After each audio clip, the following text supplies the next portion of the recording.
ಮಾತು మగా ఫస్ట్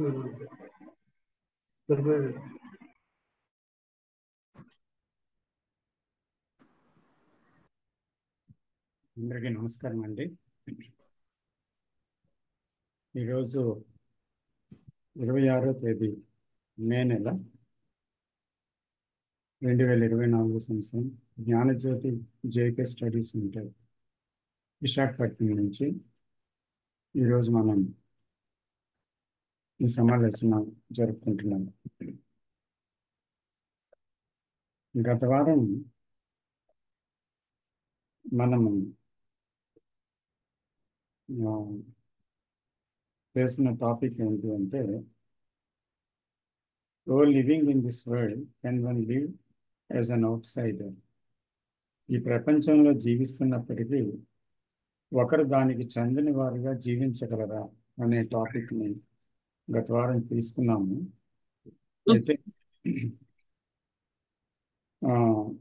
కొంతవరకు చివరిలో సైకలాజికల్ సెక్యూరిటీ గురించి, మానసిక భద్రత గురించి కొంచెం మాట్లాడినట్టు గుర్తు. అందువల్ల ఆ టాపిక్ ఈరోజే కంటిన్యూ చేద్దామని అనుకుంటున్నాం అన్నమాట. అయితే ఈ టాపిక్ని కొన్నిసార్లు మనం ఇదివరకు చేసినట్టు ఉంది.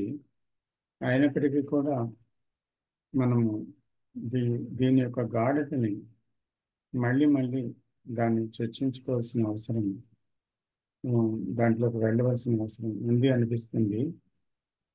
అందుకని ఈరోజు కూడా ఈ టాపిక్ని ఎంచుకోవడం జరిగింది అన్నమాట. Is there psychological security at all అనేది ఈరోజు మనం ఎంచుకున్న అంశం అండి. మానసిక క్షేమం అనేది ఉందా అసలు అనేది ఈరోజు మనం అనుకునే టాపిక్ అన్నమాట. అయితే ముఖ్యంగా క్షేమం లేదు అనేది ఒక అలజడిని కలిగిస్తుంది. చాలామంది ఈ విషయాన్ని విని అంగీకరించడం అనేది కష్టం అన్నమాట. ఎందుకంటే జీవించేదంతా మానసిక క్షేమమే. అంటే రేపు నేను బాగుండాలి, రేపు నేను అలా అవ్వాలి, రేపు నేను ఇది అవుతాను, నేను అది పొందుతాను, నాకు భవిష్యత్ అనేది ఎలా ఉంది అంటూ అనేక మందిని అడిగి, సిద్ధాంతుల్ని వీళ్ళని వాళ్ళని అడిగి తెలుసుకోవడం, గుళ్ళకి వెళ్ళి మొక్కడం భవిష్యత్తు గురించి. తర్వాత అలాగే జీవితంలో ఎన్నో నమ్మకాలు, ఎన్నో విశ్వాసాలు పెట్టుకొని జీవితంలో ఇంకా సక్సెస్ఫుల్ అవ్వాలి, విజయం సాధించాలి, ప్రగతి పొందాలి అంటూ శాశ్వతత్వం అనేది జీవితంలో ఉన్నట్టు ఒక గాఢమైన విశ్వాసంతో ఇంచుమించుగా అది నిజమనే ఒక జీవితం మన ఎదురుగా మనకు కనిపిస్తుంటుందన్నమాట. అందుకనే ఈ ప్రశ్న అడగగానే కొంచెము అంగీకరించటం సాధారణంగా కష్టం. ఎందుకంటే వాస్తవానికి సెక్యూరిటీ ఉందా లేదా అనేది మనం చాలా జాగ్రత్తగా పరిశీలించకపోతే ఏమవుతుందంటే, ఒక భ్రమలో లేదా అంటే ఒక లేనిదాన్ని ఉంటుందని, అలా కొనసాగొచ్చని ఒక నమ్మకంలో చాలా చాలా విధాలైన సంఘర్షణ, దుఃఖం, భయం ఇవన్నీ జీవితంలో ఎదురవుతూ ఉంటాయి. ఎందుకంటే ఇది దక్కకపోవడం, ఆశాభంగం, భయం, దక్కుతుందో లేదో అని, అలా జీవించగలనో లేదో అని, నా కళలు చెదిరిపోతాయేమో అని, ఇలా రకరకాలుగా ఒక ఆందోళనకి గురవటం పరిస్థితుందన్నమాట. అయితే మనం చూడాల్సింది యాక్చువల్గా ఏంటి అంటే, మానవ సంబంధాలు. అనేవి ఎలా ఉన్నాయని మనం చూసినట్టయితే ఇవన్నీ తాత్కాలికంగా ఉంటున్నాయి కానీ స్థిరత్వం అందులో ఉన్నట్టు కనబడటం లేదు. అంచేత ఇక్కడ చూడండి, ఆ, కుటుంబంలో భార్య, సంతానం ఇవన్నీ ఉన్నాయి. కానీ చాలా దగ్గరగా ఉన్నటువంటి ఆధారపడినటువంటి బంధం కలిగి ఉన్న వ్యక్తులు మరణిస్తూ ఉన్నారు. తర్వాత విడాకులు జరుగుతున్నాయి, ఘర్షణ, తర్వాత రోజు కీచులాట్లు, ఆ, సంఘర్షణలు, దెబ్బలాట్లు ఇవి జరిగి కోపతాపాల మధ్య దుఃఖం, అసూయ, కోపం, ద్వేషం వీటితో కూడుకొని బాంధవ్యాలు చివరికి ఏమవుతున్నాయంటే ఒక్కొక్కసారి విడాకుల వరకు వెళ్తున్నాయి, ఘర్షణలు పడుతున్నాము. ఇవన్నీ కూడా ఆ, క్షేమం కోసం ఆరాటంలో మనసు నిర్మించుకుంది, చుట్టూను దాని చుట్టూ ఎన్నో విషయాల్ని నిర్మించుకుంది. ఇదే ఆ, సమాజంలో కూడా ఒక గ్రూప్తో ఐడెంటిఫై అవ్వటము, తర్వాత ఒక జాతీయత భావం, నేను ఇండియన్ని, నేను అమెరికన్ని, నేను ఇంగ్లీష్ మ్యాన్ని అని అక్కడ ఐడెంటిఫై అవ్వడము, తర్వాత ఒక మతంతో ఐడెంటిఫై అవ్వడము, ఒక జాతితో ఐడెంటిఫై అవ్వడము. అయితే దాన్ని బట్టి ఒక గ్రూప్గా ఉండి ఆ గ్రూప్లో క్షేమం ఉందని అనుకొని ఆ క్షేమాన్ని మళ్ళీ వెతుకుతున్నాం అన్నమాట. కానీ ఇక్కడ ఏమవుతుందంటే ఎప్పుడైతే ఒక దానికి చెంది ఉన్నామో విభజన అనేది అక్కడ ఏర్పడింది. ఈ విభజన వల్ల ఏమవుతుందంటే అనేకమైన యుద్ధాలు, వైషమ్యాలు, తర్వాత డామినేషన్, తర్వాత ఆ, దేనికి అంటే నేను అనేది ఒక రక్షింపబడాలి అంటే నా దేశం, నా నా రాష్ట్రం, లేదా అంటే నా మతం, తర్వాత నా కుటుంబం అంటూ నాది నాది అని ఏదైతే పెట్టుకున్నామో అవన్నీ నేనుతో ముడిపడి ఉన్నాయి కనుక ఆ రక్షణ కోరుతూ ఏం చేస్తున్నామంటే దేన్నైనా ఏం చేయడానికైనా వెనుకంజ వేయటం లేదన్నమాట. అంచేత ఈ పృథగ్భావత, ఈ విభజన ఏం చేస్తుంది అంటే ఆ, ఒకరితో ఒకరిని వైషమ్యాల్ని ఆ, పెట్టుకోవడం జరుగుతూ ఉంది. అందువల్ల భద్రత లేదు ఆ జీవితంలో. కానీ ఇక్కడ భద్రత కోసం ఇవన్నీ ఏర్పాటు చేసుకోవడం జరిగింది. కానీ యాక్చువల్గా చూస్తే మనం లోతుగా పరిశీలిస్తే జీవితాన్ని, నిత్య జీవితాన్ని చూస్తే, సమాజంలో చూస్తే, ప్రపంచం చుట్టూ ఏం జరుగుతుందో చూస్తే మన జీవితంలో జరిగేదే మానవాళి అందరి జీవితాల్లో జరుగుతుంది, దేశాల్లో జరుగుతుంది, ప్రపంచంలో జరుగుతుంది. అంచేత మానవ చైతన్యం అంతటిలోని ఒకటే విధమైన కదలిక ఉందన్నమాట. ఆ కదలిక ఈ పృథగ్భావత వల్ల కలిగింది. నిజంగా పృథగ్భావత అంటే విభజన ఉందా అనేది మనం చూస్తే విభజన ఏ రకంగా ఉంది అనేది మనం గమనించినట్లయితే ఇక్కడ నేను, నాది, నా క్షేమం, నా అభివృద్ధి, నా వాళ్ళు అంటూ మనము గీత గీసుకొని చుట్టూ ఒక వలయం ఏర్పరచుకొని అక్కడ నేను అనే భావాన్ని ఆలోచన రూపకంగా ఒక నేనున్నాను అనేటువంటి ఒక నమ్మకం ఆలోచనతో కలిగించుకొని, అనుభవాలతో కలిగించుకొని ఏర్పడ్డాయి అన్నమాట. అది ఆలోచన వల్ల, అనుభవాల వల్ల ఏర్పడ్డాయి. ఆ భావం ఏర్పడింది. ఆ భావంతో నేను అనేటువంటి ఒకటి ఉంది అనే ఒక భావన వల్ల యాక్చువల్గా అది ఓన్లీ an image అన్నమాట, and nothing but a thought process and accumulation of all thoughts and experiences and ఇవి అన్నమాట. ఇవన్నీ కలిపితే ఆ నేను అనేది తయారైంది. సో ఆ నేను అనేది ఏంటవుతుందంటే స్థిరంగా లేదు. అది అదేమవుతుంది, ఒక క్షణము ఏదైనా పూర్తిగా మనం మర్చిపోయామనుకోండి, అక్కడ నేనుందా, అక్కడ మళ్ళీ గుర్తొస్తే మళ్ళీ నేనుంది. అంటే ఒకరు బాగా డ్రింక్ చేశారు, మర్చిపోయారు, అక్కడ నేను లేదు. సో ఇంకొకరు గాఢమైన నిద్రమందు ఏదో వేసుకుని గాఢమైన నిద్రలో పోయారు, ఆ నిద్రపోయారు. ఆ గాఢ నిద్రలో ఆ నేను కనిపించటం లేదు. సో అక్కడ ఏంటి, థాట్ అనేది ఆపరేట్ చేస్తున్నప్పుడు మెలకువ స్థితిలో, లేదా అంటే ఒక ఛాలెంజ్ వచ్చినప్పుడు, అలాగా ఏదో ఒకటి జీవితం గురించి ఆలోచించినప్పుడు, భవిష్యత్తు గురించి ఏ, ఆలోచించినప్పుడు, నాది నీది అని ఐడెంటిఫై అవుతున్నప్పుడు ప్రతిసారి ఈ నేను కనిపిస్తుంది అనమాట. అలాంటి సందర్భాలు లేనప్పుడు ఈ నేను కనబడటం లేదు.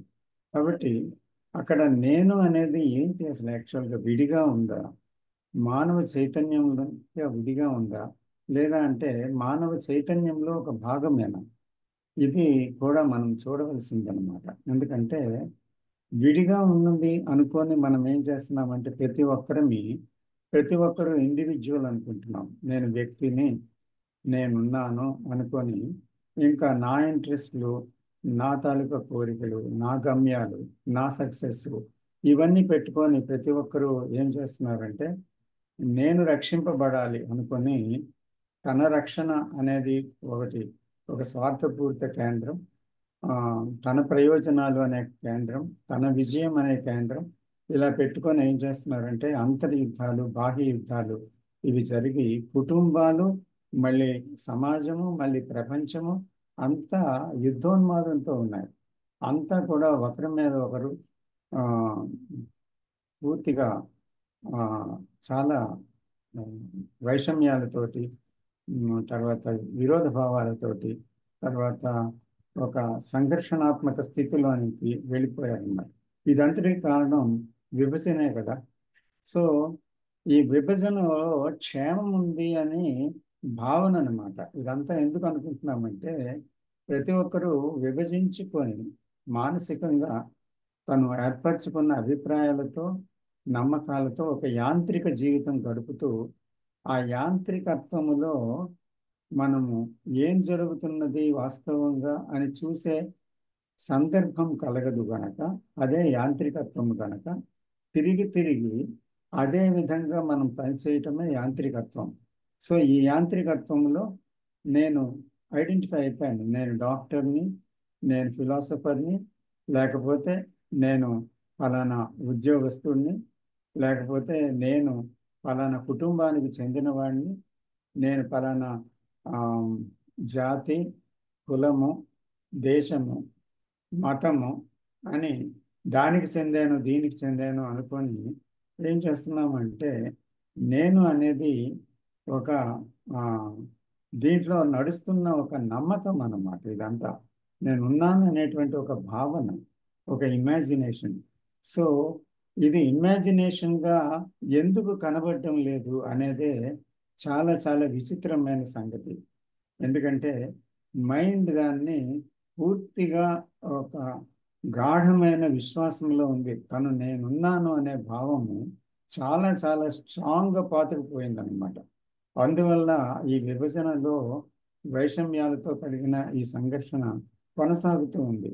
అయితే ఇందులో తను భద్రత ఉందనుకొని ఇది కాలంలో ఆ నేనుని పోగు చేసుకుందనమాట.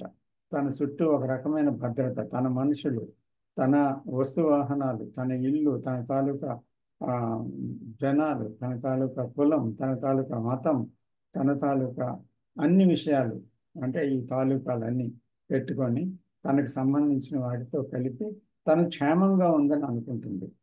కానీ ఏ ఒక్కటి క్షేమం కాదు.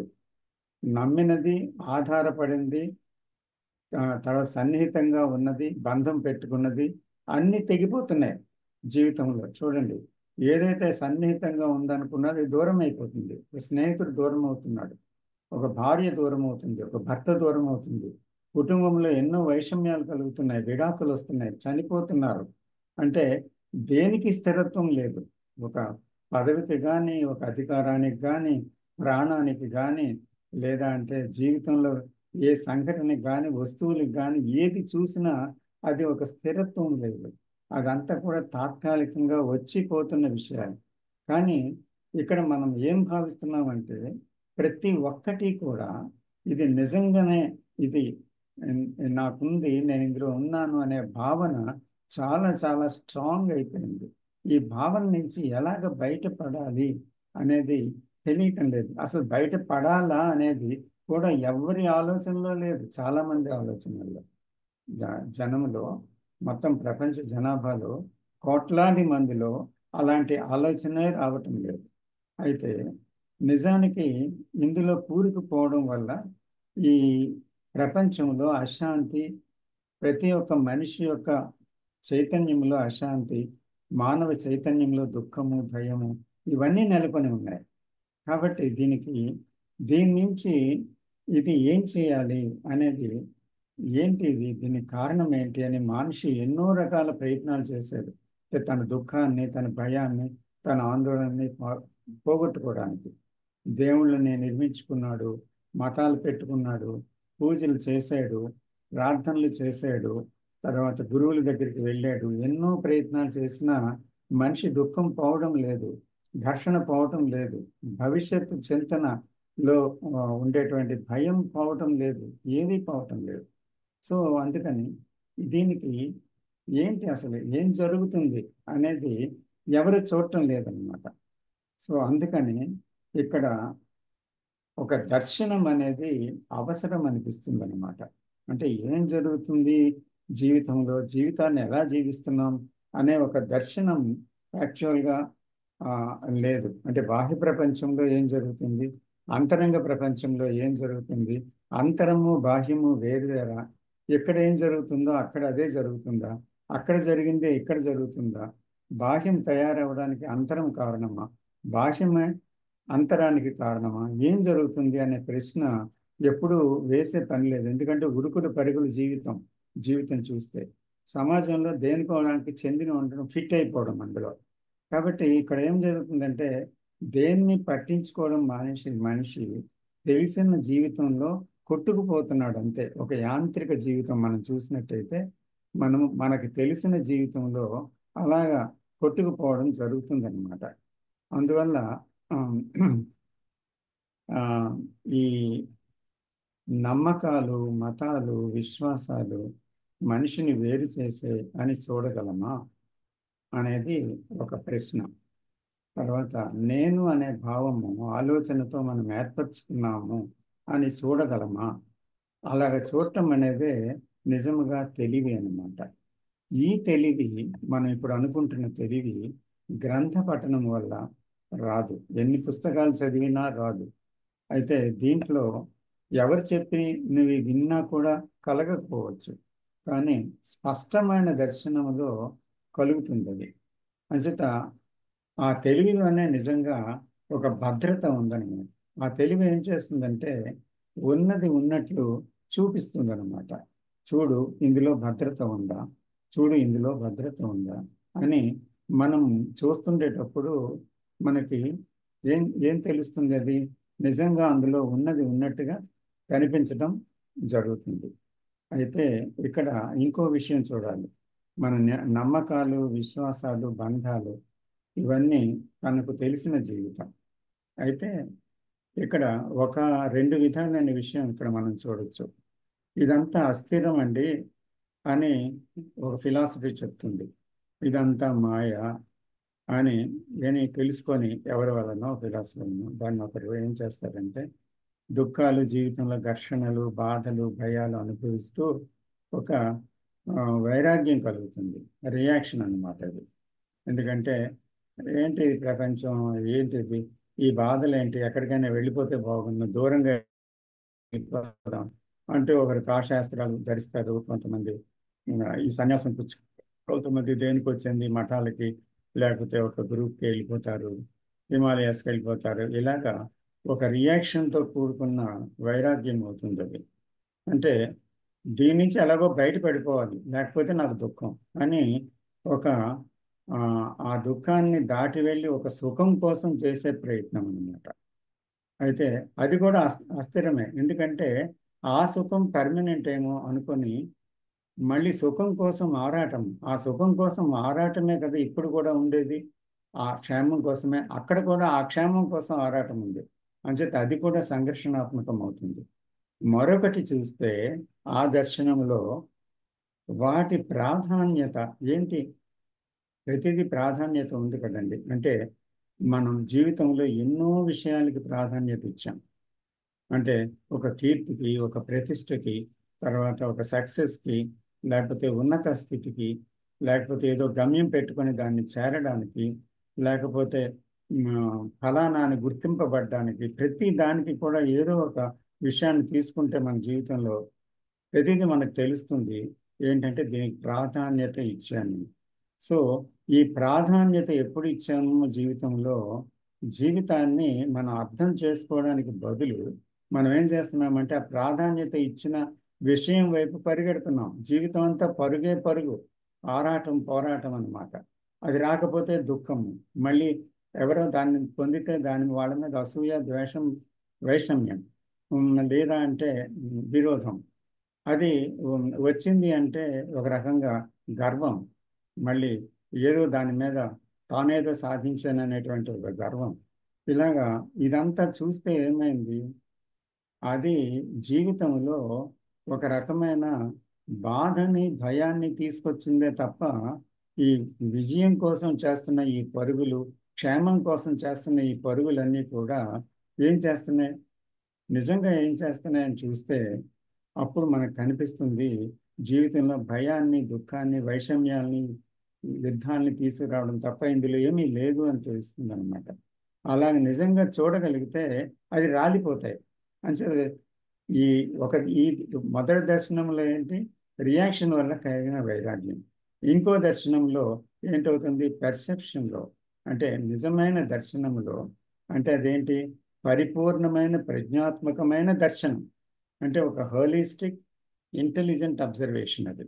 సో అటువంటి ఒక దర్శనం ఎప్పుడైతే కలిగిందో అప్పుడేమవుతుంది, ఉన్నది ఉన్నట్టుగా చూస్తుంది. ఈ జీవితంలో ఇదంతా నేను పెట్టుకొని, నేనే ఈ విషయాలు నిర్మించుకొని నేనే బాధపడుతున్నాను, ఇది నేనే, ఈ నా ఆలోచన విధానమే ఈ దుఃఖానికి కారణం.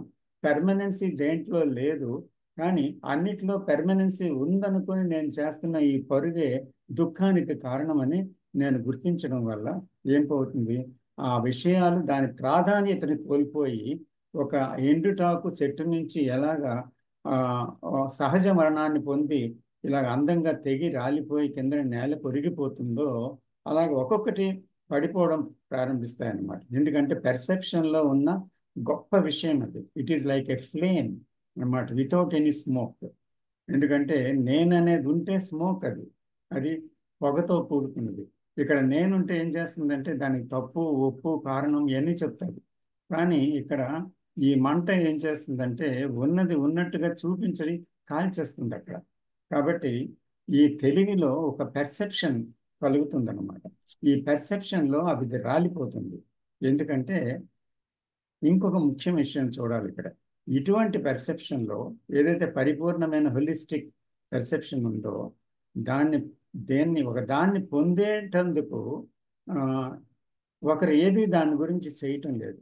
అంటే ఇది పోతే నాకు అది దక్కుతుంది, ఈ అశాంతి పోతే నాకు శాంతి దక్కుతుంది, ఈ భయం పోతే నాకు ధైర్యం వస్తుంది, ఈ దుఃఖం పోతే నాకు నిత్యానందం వస్తుంది, లేకపోతే నాకుండేటువంటి ఈ నేను అనేది పోతే నాకు ఎన్లైటన్మెంట్ అయిపోతుంది అని ఇటువంటి ఒక గమ్యాలు, లేకపోతే ఒక కారణాలు పొందేందుకు ఏది చేయటం లేదు ఈ దర్శనం. ఎందుకంటే పొందేందుకు అంటే అక్కడ నేనుంది.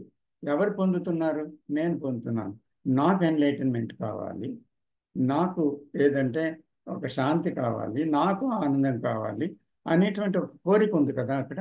అక్కడ ఉండడం వల్ల ఏమైంది, ఒక గమ్యం ఉంది, మళ్ళీ దాని అచీవ్మెంట్ ఉంది. సో అచీవర్ ఉన్నాడు. కాబట్టి అక్కడ ఏమైంది, నేననేది ఉంది.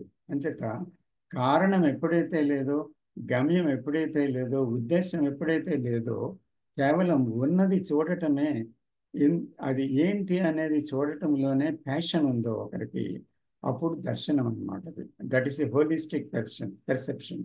అంచేత ఈ చర్యలో కారణం లేదు. అందుకే అక్కడ అసాధారణమైన క్షేమం ఉంది. ఎందుకంటే అది గొప్ప ప్రజ్ఞాత్మక దర్శనం. అంచేత అది ఎంత స్పష్టంగా చూడగలదు అని అంటే ఆ స్పష్టతలోనే సమస్త సమస్తమైన ఇల్యూషన్స్, భ్రాంతులన్నీ కాలిపోతాయి. అక్కడ చాలా స్పష్టత ఉంటుందన్నమాట. అంటే అక్కడ నీవు భద్రంగా, క్షేమంగా ఉన్నావని కాదు, కానీ ఆ తెలివే భద్రత.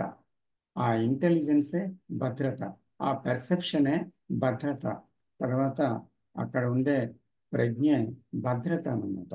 అంచేత విభజనలు చూస్తే అభద్రత ఉంది. మనం ఇందాక చూసాం దాన్ని, మతాలు నమ్మకాలు వీటి వల్ల ఏం జరుగుతుందని, నిర్ణయాలు తీర్మానాలు. అంచేత ఇవన్నీ కూడా ఒకదానికి చెంది ఉంటాయి ఇది భద్రత కోసం. అయితే ఇవన్నీ విభజన తీసుకొచ్చాయని మనం చూసాం.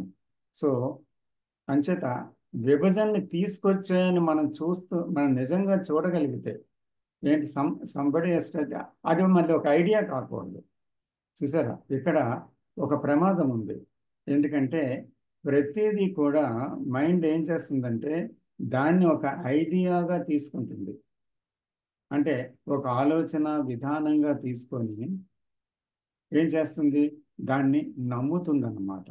సో ఒక నమ్మి దాన్ని ఒక ఆదర్శంగా లేదా ఒక ఆలోచనగా తీసుకోవడం వల్ల ఎటువంటి చర్య రాదు దాని మీద. పునర్జన్మ సిద్ధాంతం నమ్మిన, కర్మ సిద్ధాంతాన్ని నమ్మిన, లేదా మరొక సిద్ధాంతాన్ని నమ్మిన, నేను ఫలానా నేను ఆత్మని నమ్మిన, భగవంతుని నమ్మిన, ఏమైనా జరిగిందా? అలాగే ఉన్నారు మనుషులందరూ, మానవులందరం అలాగే ఉన్నాము. కాబట్టి ఐడియాస్ని లోకి మార్చేసి తనకు తెలిసిపోయింది అనే ఒక తృప్తిలోకి, ఒక జవాబులోకి వెళ్ళిపోతుంది మనసు. అది అత్యంత ప్రమాదకరమైన భ్రాంతి అన్నమాట. అందువల్ల ఇది మనం చూడాలి. ఒకటి ఐడియా, రెండవది బిలీఫ్, నమ్మకం, మూడవది యాంత్రికత్వం. ఈ యాంత్రికత్వం తర్వాత ఈ యాంత్రికత్వము, ఈ బిలీఫ్స్, ఐడియాస్ ఉండేటప్పుడు ఏముంటుంది, డిజార్డర్ ఉంది. సో అక్కడ క్రమగతమైన స్థితి లేదు.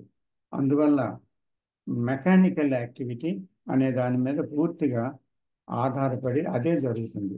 అయితే ఈ మెకానికల్ యాక్టివిటీలో భద్రత ఉందా? లేదు. ఎందుకంటే అక్కడ ఆర్డర్ ఉందా? ఆర్డరు లేదు, క్రమత లేదు. అంచేత ఇదంతా కూడా భ్రమ జీవితంగా కనిపిస్తుంది అన్నమాట. అంచేత ఈ దర్శనం అనేది కలగాలి. ఇక్కడ చివరిగా మరొక ముఖ్యమైన విషయం మనం ప్రస్తావించవలసింది. అదేంటంటే ఇక్కడ చూడండి, 3 కాలాలు మానసికంగా మనసు నిర్మిస్తుంది మెదడు. ఒకటి గతం, 2 ప్రస్తుతం, 3 భవిష్యత్తు. ఈ కాలం అనేది భౌతికంగా ఉన్నది. అయితే అది కిందటి రోజు, ఇప్పుడు జరుగుతున్న రోజు, రాబోతున్న రేపు అనే మరొక తారీఖు, మరొక వారం.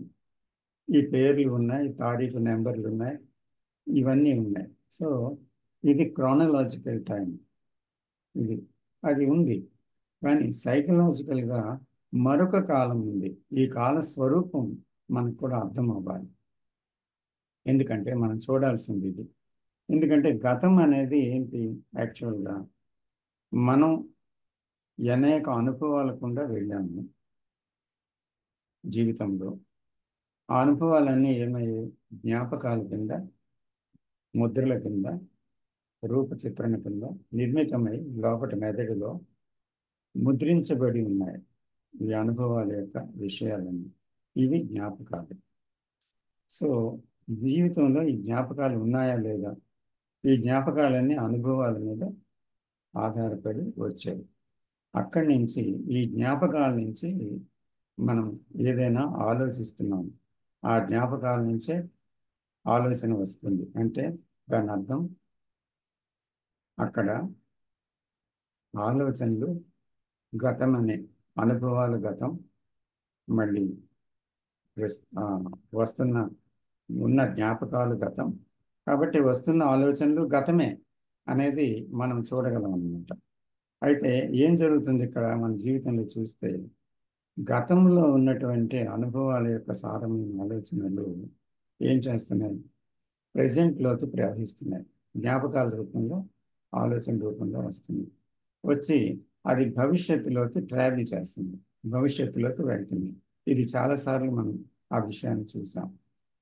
జిడ్డు కృష్ణమూర్తి గారు కూడా పదే సార్లు ఈ విషయాన్ని ప్రస్తావించారు, ఈ కాలం గురించి, మానసిక కాలం గురించి. సో అయితే ఇప్పుడు మళ్ళీ దేనికి చూస్తున్నామంటే మరింత క్లారిటీ కోసం మళ్ళీ దర్శిస్తున్నాం దీన్ని.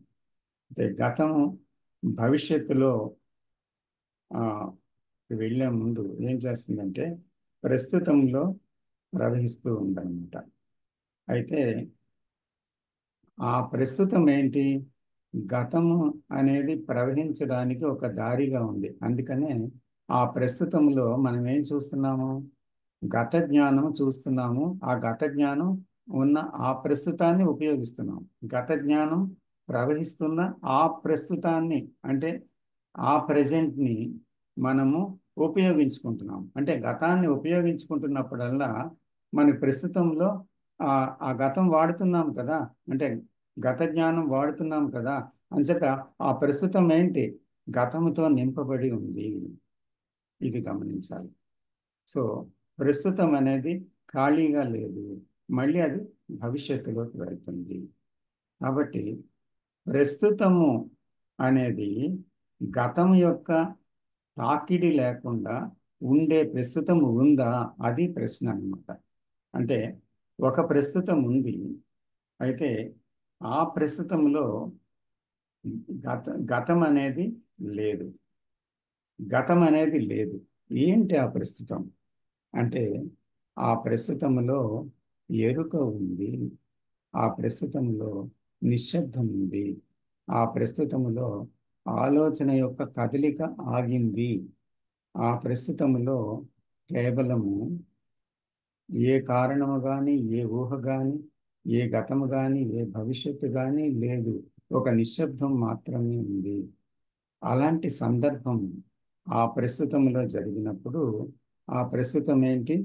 గతం ప్రవహిస్తున్న ప్రస్తుతం కాదు, గతము లేని ప్రస్తుతం. ఈ ప్రస్తుతాన్ని ఒకవేళ గతము నుంచి వచ్చిన ఆలోచన తాకిందనుకోండి, తాకినప్పుడు గతం యొక్క ప్రభావం నశించిపోతుంది అనమాట. అంటే ఏంటి? అప్పుడంతా కూడా ఏం జరుగుతుంది? గతం నశించిపోవడం అంటే ఏంటి? అంటే జనరల్గా ఏం చేస్తాం ప్రస్తుతంలో అండి? దేన్నైనా చూస్తాం అనుకోండి, వింటాం అనుకోండి, దానికి పేరు పెడతాం, తర్వాత గుర్తిస్తాం, దాని మీద వ్యాఖ్యానిస్తాం, ఇష్టాయిష్టాలు ప్రదర్శిస్తాం. ఇవన్నీ జరుగుతున్నప్పుడు అది గతం యొక్క ప్రభావం ఉన్నట్టే కదా అక్కడ. అయితే ఎప్పుడైతే దానికి పేరు పెట్టలేదో, అంటే ఒక విషయాన్ని చూడగానే, ఒక విషయాన్ని వినగానే ఎప్పుడైతే పేరు పెట్టలేదో, ఎప్పుడైతే దాన్ని గుర్తించలేదో, ఎప్పుడైతే దాని మీద వ్యాఖ్యానము చేయలేదో, మంచి చెడ్డలు అనలేదో, జోక్యం కలగలేదో ఉన్నదాని మీద, అప్పుడు ఆ ప్రస్తుతంలో గతం ఉందా? అక్కడ గతం ఉంటే కదా ఇవన్నీ జరుగుతాయి. గతం లేదు. సో ఆ గతము లేని దగ్గర లేదు గనక అక్కడ ఈ గతం వచ్చి తాకినా పేరు పెట్టలేదు, గుర్తించలేదు, ఏమీ చేయలేదు కనుక ఆ ప్రస్తుతం ఏమవుతుంది?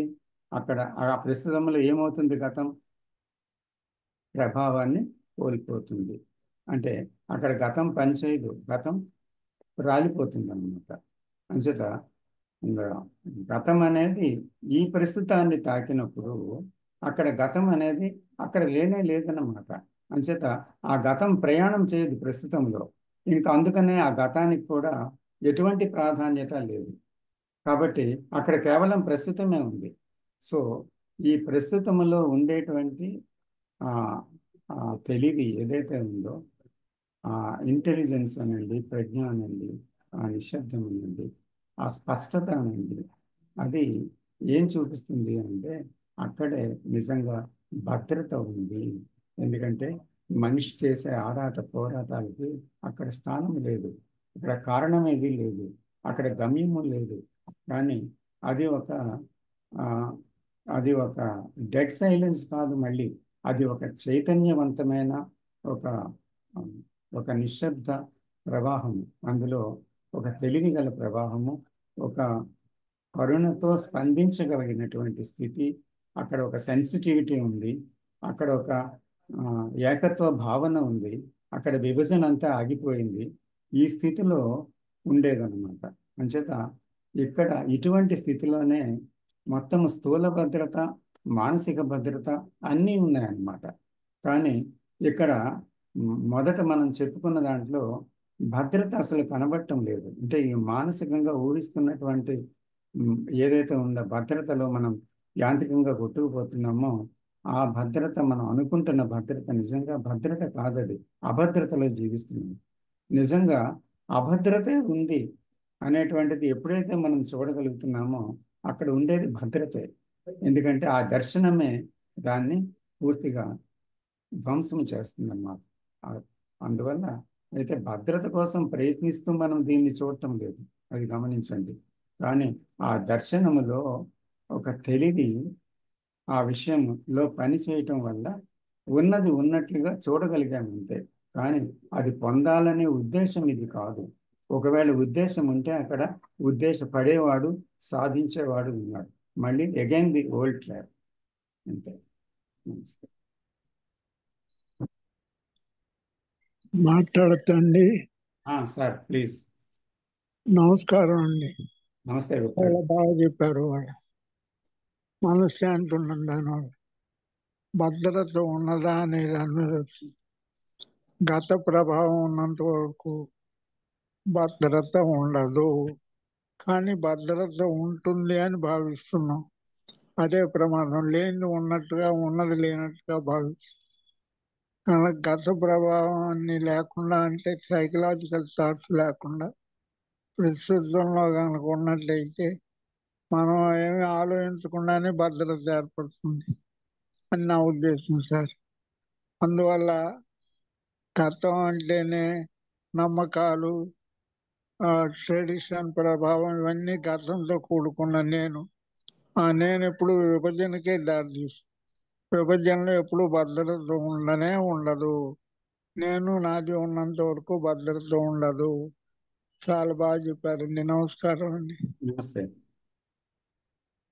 పొరపాట్లు ఉంటే చెప్పండి. అయ్యో ధన్యవాదాలు చాలా.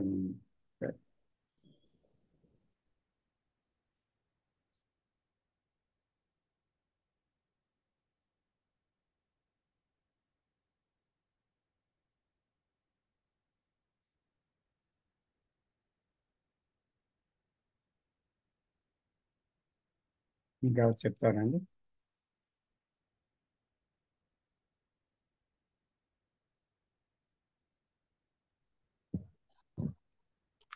ప్రవీణ్ గారు. సార్ నమస్కారం సార్. నమస్తే. నమస్తే. సార్ నాకు యాక్చువల్గా ప్రీవియస్ మన జూమ్ మీటింగ్స్లో కూడా మనం పర్టికులర్ టాపిక్ మీద మాట్లాడుకున్న తర్వాత దాని మీద ఆ టాపిక్ సంబంధించి ఎక్స్ప్లెయిన్ చేసిన తర్వాత మీరు ఒక మాట అన్నారు. సరే, ఆ టాపిక్ మీద మీ ఎంక్వైరీ ఏంటి అని అన్నారు.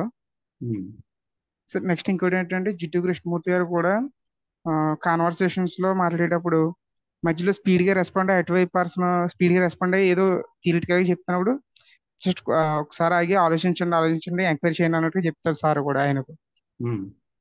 సో అలాగా నేను కూడా కృష్ణాజీ బుక్స్ చదువుతున్నప్పుడు ఒక మెకానికల్గా ఒక 2-3 బుక్స్ అలా చదివేస్తున్నాను. క్యాజువల్గా మెకానికల్ అయిపోయింది నాకు. చదువుతున్నప్పుడు అర్థమవుతుంది సార్. సో బుక్ అయితే కంప్లీట్ అయింది, కానీ నా మెకానికల్ లైఫ్లో కామన్గా మెకానికల్గా వెళ్ళిపోతుంది. సో అక్కడ ఎంక్వైరీ అంటే ఏంటి సార్? అది యాక్చువల్గా మనం ఆ పర్టికులర్ తీసుకుని దాని మీద మనం ఆలోచించినప్పుడు మన పాస్ట్ నాలెడ్జ్ అనేది ఎక్స్ప్లెనేషన్ వస్తుంది సార్, లేకపోతే జస్ట్ సైలెంట్గా ఆ పర్టికులర్ క్వశ్చన్ తీసుకుని దాని మీద సైలెంట్గా స్టే చేసి ఉంటే అది ఎలా వస్తుంది సార్? దాన్ని ఎంక్వైరీ చేయడం అంటే అది నాకు క్వశ్చన్ సార్.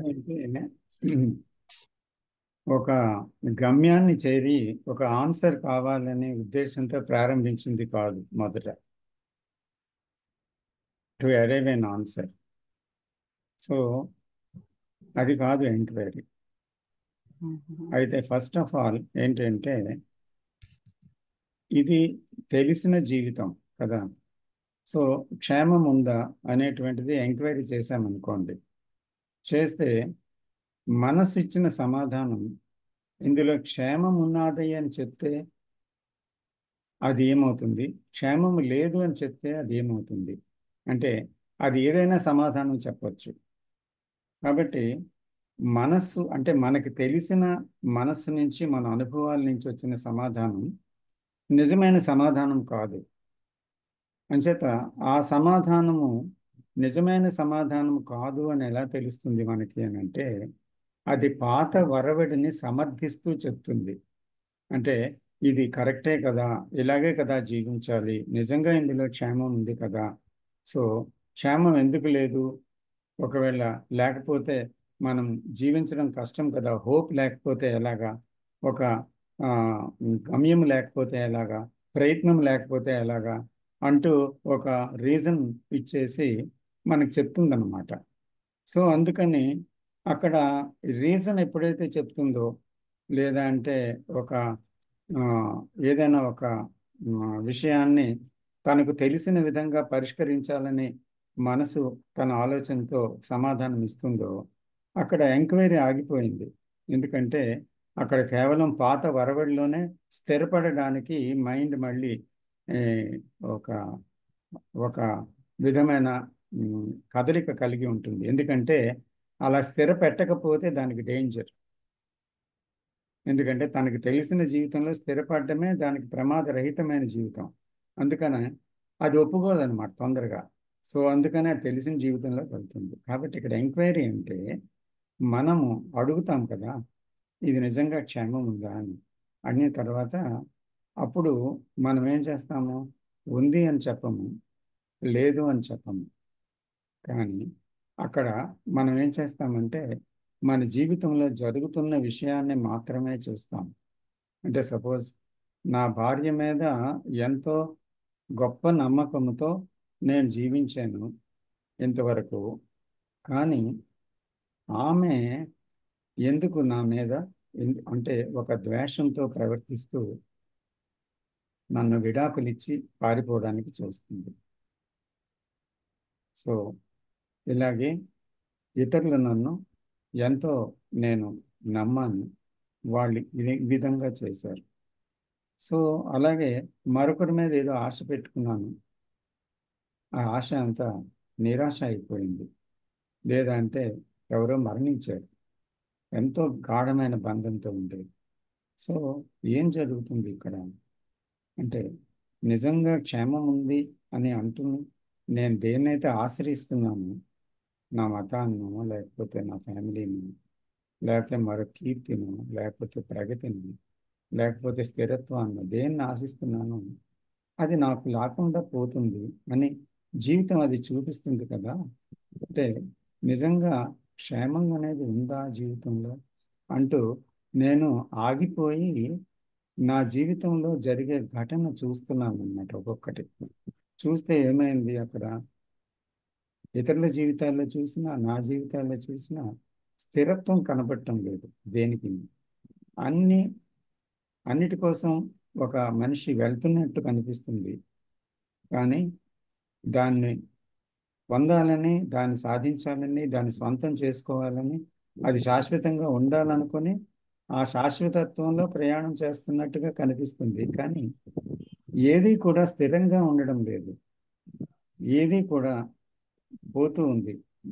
దేన్ని కూడా ఇది కరెక్ట్గా ఉండిపోయింది జీవితంలో మొదటి నుంచి చివరి వరకు అని చెప్పడానికి లేకుండా పోతుంది. అంటే నేనెందుకు స్థిరత్వం కోసం ఆశిస్తున్నాను అని మళ్ళీ రెండో ప్రశ్న వేసి మళ్ళీ ఆగితే మళ్ళీ ఏం చూపిస్తుంది అది, నేను స్థిరత్వమే నాకు క్షేమం అనే అభిప్రాయం నాలో ఉందా ప్రశ్న. మళ్ళీ అవును కదా, ఈ స్థిరత్వం అస్థిరమైన దాంట్లో పెట్టుకోవడమే నాకు నిజంగా అక్షేమమా, అందువల్ల అక్షేమం బాధ భయం కలుగుతున్నాయా, నిజంగా స్థిరత్వం ఉందా అంటూ ఆగి దాంట్లోని చూశాను అన్నమాట. అది ఒక గ్రంథం కాదు, లేదా ఎవరో చెప్పింది కాదు, కానీ నా జీవితంలో చూస్తున్నాను అన్నమాట. ప్రశ్న వేశాను, జీవితం లోపలికి చూస్తున్నాను. అలా చూసినప్పుడు అది అవునని లేదు, కాదని లేదు, ఆలోచనతో దాన్ని సమర్థించలేదు, లేదా అంటే దాన్ని ప్రతిఘటించలేదు, కానీ వాస్తవం ఏంటి అని నిశ్శబ్దంగా చూశాను. చూడడంలో ఒక స్పష్టత కలిగింది. ఆ స్పష్టతలో ఓహో ఇది కదా అని నాకు తెలిసింది అన్నమాట.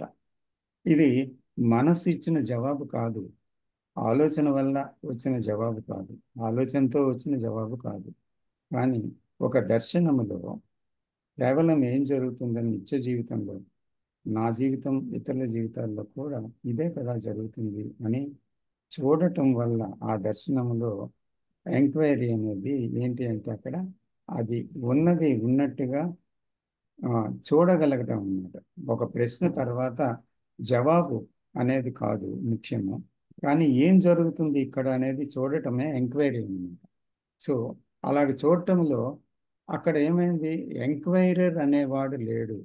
అంటే అక్కడ నేను ఎంక్వైరీ చేస్తున్నాను, నాకు ఈ సమాధానం కావాలి అని ఆలోచించేవాడు అక్కడ లేడు. కేవలం ప్రశ్నించి ఆగాడనమాట. సో అది గతం నుంచి చేసిన ఆలోచన అయితే ఒక జవాబు వచ్చేస్తుంది. కానీ అక్కడ ఎంక్వైరీలు ఏమవుతుంది, అక్కడ గతం పనిచేయటం లేదు, ఉన్నది ఏంటి అని చూసి ఆగింది మనసు. అప్పుడు అది ఎంక్వైరీ అవుతుంది. అప్పుడు మనకి అండర్స్టాండ్ అయింది సార్ ఎంక్వైరీలో. నెక్స్ట్ కంటిన్యూషన్ లో డైలీ లైఫ్ లో మనకి ఎక్కడ కాన్ఫ్లిక్ట్ వస్తుందో మనకు అర్థమైంది. అర్థమైనప్పుడు నెక్స్ట్ అది రిపీట్ అవ్వకుండా మనకి అది న్యాచురల్ గా జరుగుద్దా సరే, ఇంటెలిజెన్స్ వర్క్ చేస్తూ, లేకపోతే అది మన అవగాహన బట్టి మనం అది చేయకుండా మూవ్ అవుతామా సార్? అంటే అది ఎంత డీప్గా చూసాము, దాన్నే ఒక ఐడియా కింద మనసు మార్చేసిందా ప్రశ్నించుకోవాలి మళ్ళీ.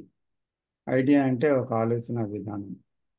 కొంతమంది ఓహో ఇది కరెక్టే అనేసి ఏం చేస్తారు, ఒక నిశ్చయానికి వచ్చేస్తారు. వచ్చేసి అది కేవలం నమ్మినందువల్ల ఏమనిపిస్తుంది అంటే ఆన్సర్ దొరికిపోయింది దీనికి అనిపించి ఒక సాటిస్ఫాక్షన్ వచ్చేస్తుంది. అలా కాకుండా, ఆ సాటిస్ఫాక్షన్ కాకుండా ఆ దర్శనంలో చాలా గాఢంగా జరిగింది అనుకోండి, ఇందాక మనం చెప్పుకున్నట్టు ఏంటవుతుందంటే అంత సత్యాన్ని చూసిన తర్వాత అలా జీవించడం సాధ్యం కాదనమాట. అది అంత లోతైన దర్శనం. సో అంత లోతైన దర్శనం ఎప్పుడైతే జరిగిపోయిందో ఇంకా మళ్ళీ అది రిపీట్ అవ్వడానికి అవకాశం లేదు. ఇప్పుడు కొన్ని ఉదాహరణలు చూడండి. ఇప్పుడు ఆ, యోగి వేమన ఉన్నారు. సో అతనికి ఆ, ఒక అలవాటు ఉండేది. అతనికి సెక్స్ అనేది దాసోహుడు. అతనికి మొదట అన్నిటి యందు అపేక్ష, అతనికి ముఖ్యంగా సెక్స్ అంది.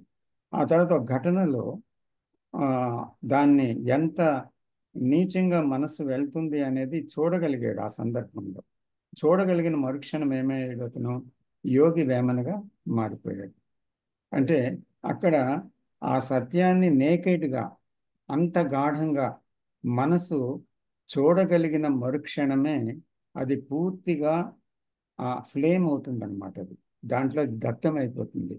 కానీ అంత గాఢంగా మనం చూడలేకపోవడం వల్ల ఏమవుతుందంటే వెంటనే కొంత దూరం వెళ్ళేసరికి దానికి ఒక సమాధానం దొరికిపోయింది కదా. సపోజ్ కృష్ణమూర్తి గారి గ్రంథం చదివామనుకోండి, అందులో ఎంతో క్లియర్గా అన్ని విషయాలు ఉంటే ఓహో ఇది కదా అని అనిపించి సమాధానం దొరికినట్టు అనిపిస్తుంది. అలాగే ఒక ఉపన్యాసంలో అనిపిస్తుంది, లేదా మన దర్శనంలో ఇది కదా అని అనిపిస్తుంది. కానీ ఏమవుతుంది, మళ్ళీ కొన్ని క్షణాలు ఒక రోజు గడిచేసరికి ఆ ఘటనలో మళ్ళీ మునిగిపోతాం. కానీ ఈ దర్శనం అప్పుడు పనిచేయదు, తర్వాత మళ్ళీ గుర్తుకు వస్తుంది. సో ఎందుకు అలాగా అంటే అంత గాఢమైన దర్శనం కలగలేదు. అందుకని ఇక్కడ ఒక అంతర్దర్శనం, ఇన్సైట్ అంటారే, ఆ ఇన్సైట్ కలగాలి. ఇన్సైట్ కలిగినప్పుడు అంటే ఆ ఇన్సైట్లో ఏమవుతుందంటే ఆ ఏదైతే తెలిసినది ఉందో దానిలో మారుమూల కోణాలన్నిటినీ కూడా ఆ వెలుగు, తెలివి అనే వెలుగు నింపేస్తుంది అన్నమాట పూర్తిగా.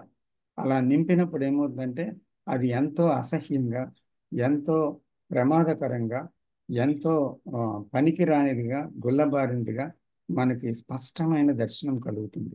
కలిగిన తర్వాత మళ్ళీ దాంతో జీవించడం సాధ్యం కాదండి. ఫినిష్డ్, అక్కడికక్కడే అది ఫినిష్ అవుతుంది. ఆ దర్శనము ఇంక్వైరీలో నెక్స్ట్ స్టేజ్ ఏంటి అంటే ద ఇన్సైట్. అది కలిగినప్పుడు జరుగుతుంది. థ్యాంక్ యూ సార్, బాగా అర్థమైంది. Thank you sir. వెల్కమ్.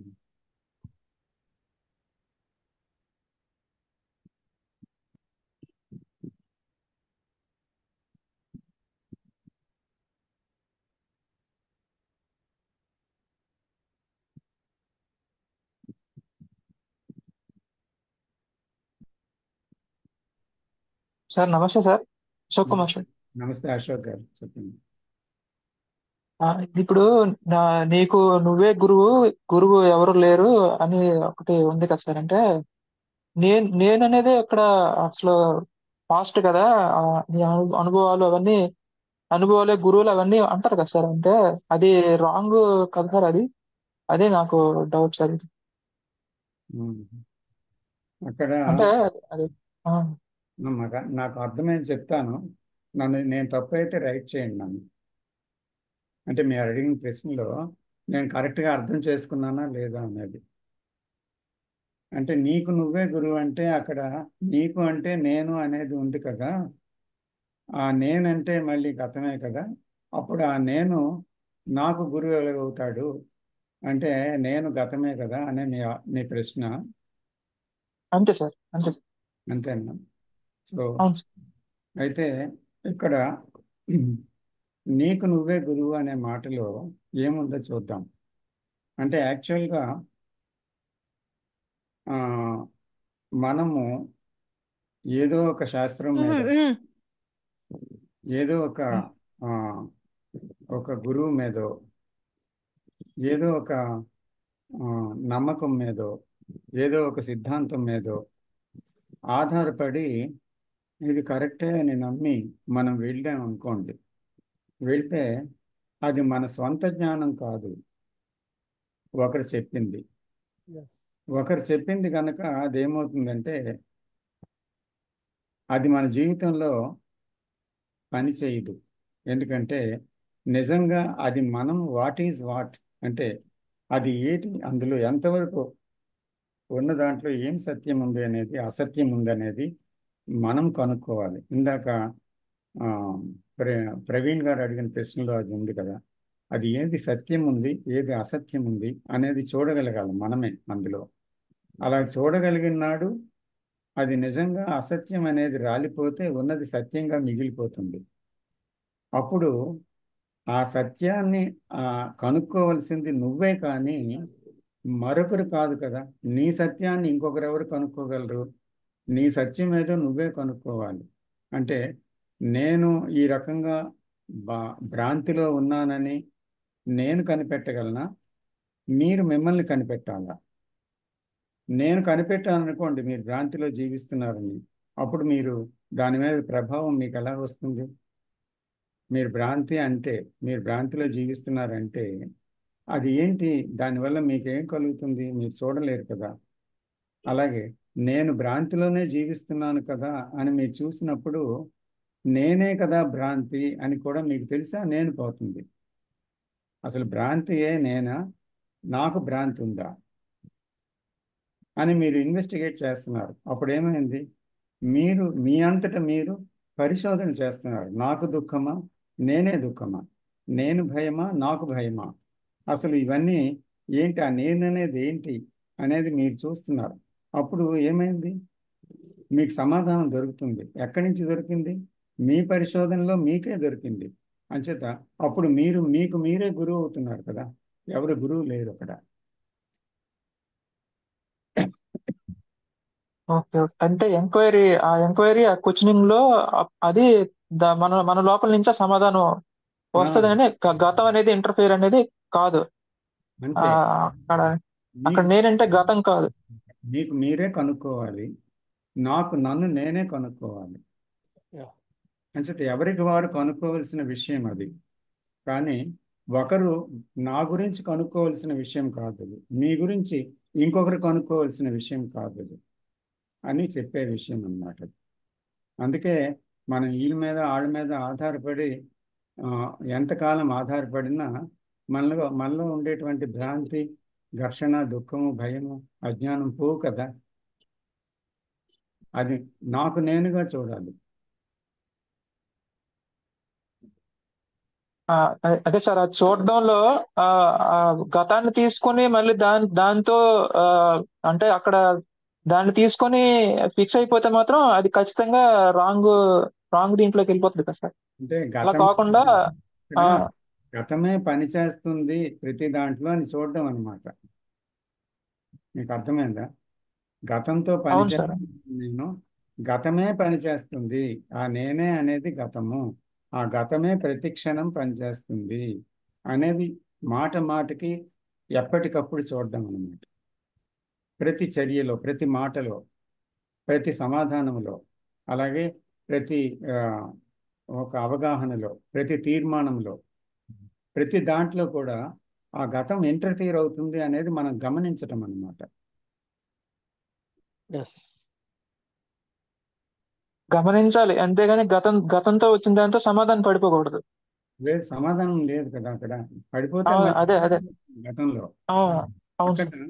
గతమే పని చేస్తుందని చూడడమే అంతే. Yes sir. Okay, thank you sir. Thanks. Right అమ్మా.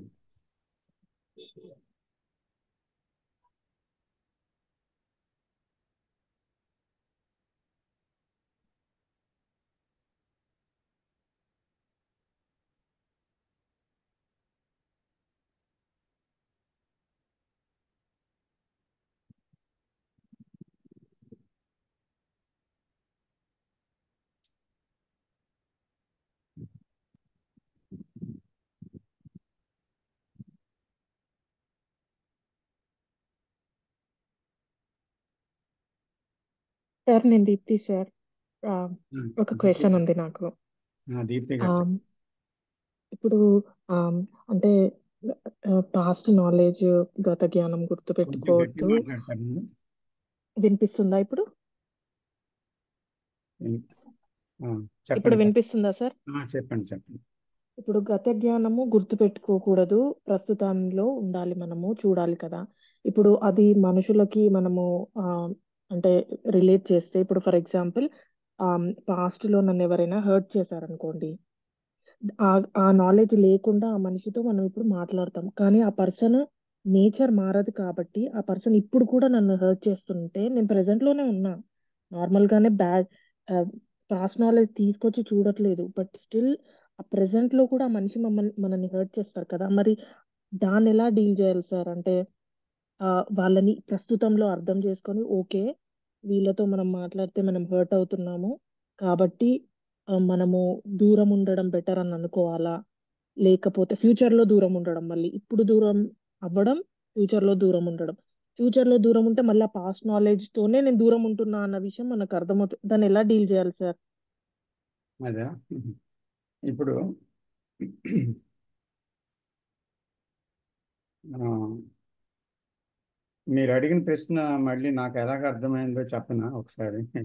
చెప్పండి సార్. ఎందుకంటే లేకపోతే నన్ను కరెక్ట్ చేయండి. ఏంటంటే ఇప్పుడు గతం సంబంధించిన నాలెడ్జి ఉందంటారు, మనకందరికీ ఉమ్, ఉంది. సో నేను చూశాను గతం పనికిరాదు అని. గతం అనే ఇమేజెస్తో నేను పనిచేయటం వల్లే ఈ రకంగా అంతా ఉంది, కొత్తగా దేన్ని చూడలేకపోతున్నాను. ఓకే, ఉమ్, చూశాను. చూసి ఆ గతాన్ని ఇంటర్ఫియర్ కాకుండా ఒకరిని విన్నాను అనమాట. వింటున్నప్పుడు వాళ్ళకి పాస్ట్ నాలెడ్జ్ ఉంది. ఉమ్, సో కాబట్టి నేను నా గురించి ఒక అభిప్రాయం ఉంది కనుక నన్ను హట్ చేయటం అనే విషయంలో వాళ్ళు వెనుకంజ వేయకుండా వాళ్ళ మాటల్లో నన్ను గాయపరచడానికి ప్రయోగించేశారు, మాటలు ఉమ్, వాడుతున్నారు. ఉమ్, వాడుతున్నప్పుడు దాన్ని నేను ఎలా తీసుకోవాలి, మళ్ళీని అది ఎలా వినాలి అంటే దాన్ని ఒప్పుకోవాలా, తిరస్కరించాలా, లేదా అంటే అది వాళ్ళు ఇలాగే ఉంటారులే అని సమర్థించుకోవాలా, లేకపోతే వాళ్ళు కూడా ఆ గతం నుంచి పోతే వాళ్ళు అలాగే మాట్లాడతారు కదా, కానీ లేకపోతే అందువల్ల ఇలా మాట్లాడారు అంటూ రీజన్ చెప్పాలా, ఏం చేయాలి, నేను ఎలా తీసుకోవాలి దాన్ని అని అడుగుతున్నారా? అవును సార్. అండ్ వాళ్ళతో ఉంటే అది మనకి ఆ, మనని ఇంకా ఆ, మనని ఇంకా దిగజారుస్తుంది అనే ఆలోచన మనకు వచ్చినప్పుడు మనం దాని నుంచి దూరం ఎలా వెళ్ళాలి, అంటే ఆ మనిషికి దూరంగా ఎలా ఉండాలి, ఓకే, ఓకే. లేదా దాన్ని ఎలా కాన్ఫ్లిక్ట్ లేకుండా దాన్ని ఎలా డీల్ చేయాలి. అంటే ఇక్కడ కాన్ఫ్లిక్ట్ మనతో కాదు, మనం కాన్ఫ్లిక్ట్ లేకుండా చూడాలనుకున్నా ఎదుటి పర్సన్ మనల్ని హర్ట్ చేసే అవకాశాలు ఉంటాయి కదా, అట్లా. ఓకే. అంటే ఇక్కడ నేను నాలో కొన్ని రకాల ఇమేజెస్ అన్ని ఏర్పరచుకోవటం వల్ల అవతల వాళ్ళ గురించి ఈ ఇమేజెసే నాకు వాళ్ళని దూరం చేస్తూ వాళ్ళ మీద అభిప్రాయాలు సృష్టిస్తూ నిజమైన బాంధవ్యాన్ని పోగొడుతున్నాయని నేను చూశాను. చూసి అక్కడ ఏం చేశానంటే కొత్తగా వాళ్ళని చూడటం మొదలుపెట్టాను. వచ్చాను, పలకరించారు, బాగానే ఉంది. కానీ వాళ్ళు గతంతో ఉన్నారు. అయితే గతంతో అక్కడ సంభాషించారు నా నా మీద ఏదైనా. అయితే సంభాషించగానే వాళ్ళు ఒక అభిప్రాయంలో ఉన్నప్పుడు నా అభిప్రాయాలు నాకు లేవు. నా అభిప్రాయాలు నాకు లేవంటే అర్థం ఏంటి? అక్కడ గతానికి సంబంధించినటువంటి విషయము వాళ్ళు ఇలాంటి వాళ్ళు అని లేదు. తర్వాత నేను ఇలాంటి దాన్ని అని కూడా, ఇలాంటి వాడిని అని కూడా నాకు నా మీద ఇమేజెస్ కూడా లేని సందర్భం అన్నమాట అయి ఉండాలి.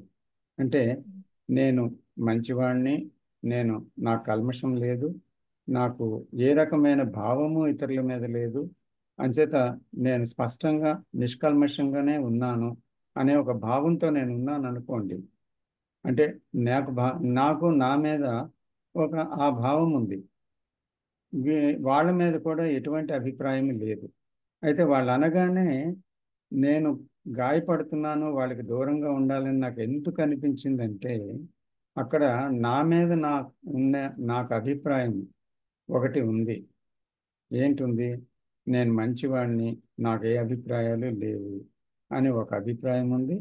తర్వాత అభిప్రాయాలు లేకుండా వాళ్ళని అంత మర్యాదగా అంత ఇదిగా కొత్తగా చూసినా వాళ్ళు ఇలాగ మాట్లాడడం అనేది మళ్ళీ నన్ను బాధ పెడుతుంది అని.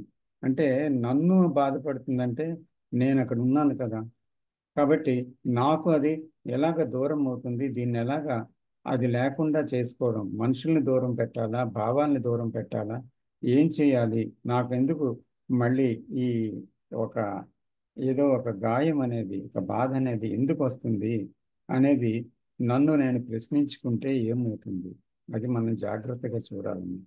ఎందుకంటే అక్కడ ఏం జరుగుతుందంటే అతను లేదా ఆమె ఏదైనా నన్ను ఆ విషయంలో నిందించినప్పుడు, పరుషంగా మాట్లాడినప్పుడు, వాళ్ళొక భావంతో అన్నప్పుడు ఆ భావము నేనుంటే కదా గుచ్చుకుంటుంది అక్కడ. సో నేను లేననుకోండి, అంటే నా మీద నాకు భావాలు లేవు, వారి మీద కూడా నాకు ఎటువంటి చిత్తరువులు లేవు. అందువల్ల నేను ఏ ప్రజెంట్లో ఉన్నాను, ఇందాక మనం అనుకున్నట్టు ఒక సైలెన్స్ ఉంది అక్కడ. అంతే, ఆ సైలెన్స్ వింటుందన్నమాట. అంతే, ఆ సైలెన్స్ అనే దాంట్లో అక్కడ నేను అనేది ఎప్పుడైతే ఇమేజెస్ లేకుండా, తన గురించి తాను ఏ రకమైన చింతన లేకుండా ఉందో, అక్కడ ఉండేది ఏంటి? అక్కడ దేనికి దెబ్బ తగలనిది, దేనికి ప్రభావితం కానిది ఉంది. అక్కడ నేనైతే దేనికైనా దెబ్బతింటుంది, ప్రభావితం అవుతుంది. అందువల్ల అక్కడ ఆ మాట ఏం చేస్తుంది? ఎవరిని గాయపరుస్తుంది? అక్కడ ఎవరు లేరు. కాబట్టి దూరం ఎవరు అవ్వాలని అనుకుంటున్నారు? దీన్ని ఎలా సాల్వ్ చేయాలని ఎవరు అనుకుంటున్నారు? అంటే ఒక సొల్యూషన్ ఎందుకు అడుగుతున్నారు అంటే, ఒక ప్రాబ్లం వచ్చింది, ప్రాబ్లం అనేది ఎవరికి వచ్చింది అని ఎంక్వైరీ నాకు చేస్తే అక్కడ నేను అనే ఎగ్జిస్టెన్స్ అనేది అక్కడ ఉంది. అది ఏ రూపంలో ఉంది మనం చూడాలి. అంటే నాలో ఏ రూపంలో ఇంకా ఆ నేను ఉంది. ఆ నేను కొన్ని ఎందుకు అవాయిడ్ చేయాలనుకుంటుంది, కొన్ని ఎందుకు దగ్గరగా ఉండాలనిపిస్తుంది, నేనులో ఎందుకు చాయిస్ ఉంది. చాయిస్ ఉన్నది అంటే నేనున్నాను కదా, నేను లేకుండా చాయిస్ జరుగుతుందా? ఇలాంటి ఒక ప్రశ్నలతో వేసి మనం స్టే చేయాలి, లోపటి కంటే వెళ్ళి చూడాలి. చూసినప్పుడు ఏమవుద్దంటే అప్పుడు ఇతరులు మనకు సమస్య కాదు, సమస్య అంతా కూడా ఆ నేను నుంచే పుట్టింది, కానీ ఒకరి వల్ల పుట్టలేదు. కాబట్టి ఆ ఒకరి గురించి ఆలోచనకి బదులు, అంటే అది చేయకుండా సెల్ఫ్ ఎంక్వైరీ జరుగుతుందన్నమాట. ఆ సెల్ఫ్ నోయింగ్ జరుగుతుంది. ఆ సెల్ఫ్ నోయింగ్లో ఏమవుతుందంటే ఆ సెల్ఫ్ అనేది అబద్ధమని, అది పెట్టుకున్న చిత్తరువులని, అది పెట్టుకున్న విశ్వాసాలు, నమ్మకాలని, అది ఇమేజెస్ అని అంతా అర్థమైన తర్వాత, అక్కడ సెల్ఫ్ యొక్క ప్రాధాన్యత పోయిన తర్వాత ఎవరు హర్ట్ చేయగలరు, ఎవరు ఎవరు ఎటువంటి భావాలతో ఉన్నారు, పొగుడుతున్నారా, నిందిస్తున్నారా, అకారణమా, కారణవంతమా, ఇవన్నీ కూడా రీజన్స్ కూడా రావు కదా. రీజన్ చెప్పే నేను కూడా లేను. హర్ట్ అయ్యే నేను కూడా లేను. చాలా బాగా చెప్పారు సార్. ఆ, చాలా బాగా చెప్పారు. అది కోర్ కోర్లో వెళ్తే అది మళ్ళీ పాయింట్అవుట్ చేసేది ఐ, ఉమ్, నేను, ఈగోకే. సో అవునండి. అర్థమైంది సార్ నాకు.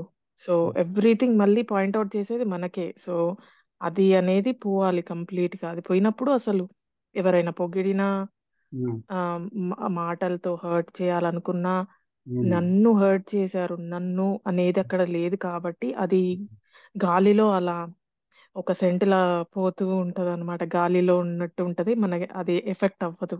ఉమ్. దేన్నైనా ఒక వస్తువు అక్కడ ఉంటే దాని మీద ఒక దెబ్బ తగులుతుంది, సౌండ్ వస్తుంది, ఏదో ఒకటి ఉమ్, జరుగుతుంది, ఒక గాయం ఉమ్, అవుతుంది. అక్కడ ఏదీ లేకపోతే ఆ, ఒక బాణం వెళ్ళినా, ఒక తుపాకీ గుండె వెళ్ళినా గాలిలో ఏది దెబ్బ తగులుతుంది, దేనికి దెబ్బ తగులుతుంది? అక్కడ ఎవరు లేరు. అవును. సో కాబట్టి ఆ నేనే ఆ దుఃఖానికి కారణం, కానీ ఇతరులు ఎంత మాత్రమో కాదు. అవును సార్, చాలా బాగా చెప్పారు. అంతే. Thank you. Thank you.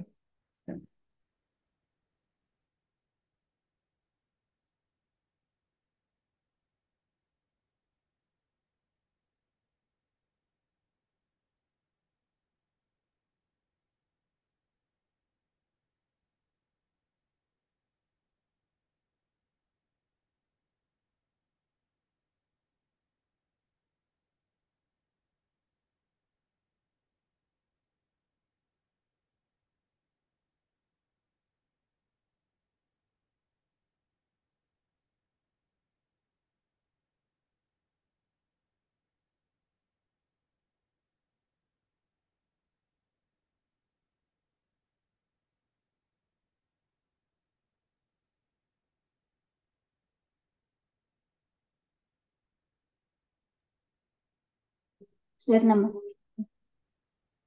Sravanthi గారు. సార్ నమస్తే అండి. నమస్తే శ్రవంతి గారు. సార్ నేను కొంచెం లేట్గా జాయిన్ అయ్యాను సార్. ఉమ్, ఆ, నాది ఒక డౌట్ ఉంది సార్. చెప్పండి.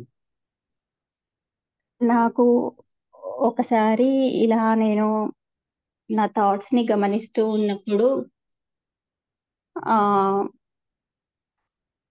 ఆలోచనల మధ్య గ్యాప్ ఏర్పడి మైండ్ అంతా ఖాళీగా అయిపోయింది సార్. ఉమ్, ఇప్పుడు ఆ ఖాళీతనంలో నాకు ఎప్పుడూ అనుభవించిన స్థితి కాబట్టో ఏమో నాకు ఏం చేయాలో అర్థం కాలేదు. ఉమ్, లేచి ఏదైనా చెయ్యాలి అని ఫిజికల్ గా అనిపిస్తుంది, మెంటల్ గా ఏదో హుషారుగా. ఉమ్, అంటే ఆ స్థితిని మనం ఎలా అంటే మేనేజ్ చేయడానికి అక్కడ మనం ఉండకపోవచ్చు. ఆ స్థితిని ఏమన్నా ఎక్స్ప్లెయిన్ చేయగలుగుతారా? నాకు కొంచెం కన్ఫ్యూజింగ్ గా అనిపించింది. ఉమ్. చూద్దామమ్మా. అయితే ఆ, ఆలోచనలు దర్శనం చూస్తుండేటప్పుడు దాని కదలిక ఒక నిశ్శబ్దం వచ్చింది అని మీరు అంటున్నారు కదా. అవును సార్. ఆ నిశ్శబ్దం నుంచి ఆ నిశ్శబ్దం ఏంటో మళ్ళీ మైండ్ దాన్ని గుర్తించడానికి ఒక ప్రయత్నం చేసి అక్కడ ఆ నిశ్శబ్దం అనేది దానికి సరికొత్తది. అంటే ఎప్పుడూ ఏదో ఒక ఆలోచన, ఏదో ఒక పని, ఏదో మాట్లాడడం, దేన్నో వినడం, ఏదో చర్య, ఇలాగా దాని ఏదో ఒక కదలిక దాంట్లో ఉండేదన్నమాట మైండ్లో. ఇప్పుడు ఏ హ్మ్. కదలిక కనబడడం లేదు. అందుకు లేచి తిరిగి అలా గబుక్కుమని అక్కడి నుంచి లేచిపోవాలా, తిరగాల, చూడాలా, ఏం చేయాలి అని అప్పుడే నేను అనేది ఎంటర్ అయిపోయింది. అక్కడ భయం వచ్చింది. అక్కడ అంటే ఆ నిశ్శబ్దంలోంచి అలాగే స్తబ్దంగా ఉండిపోతాము.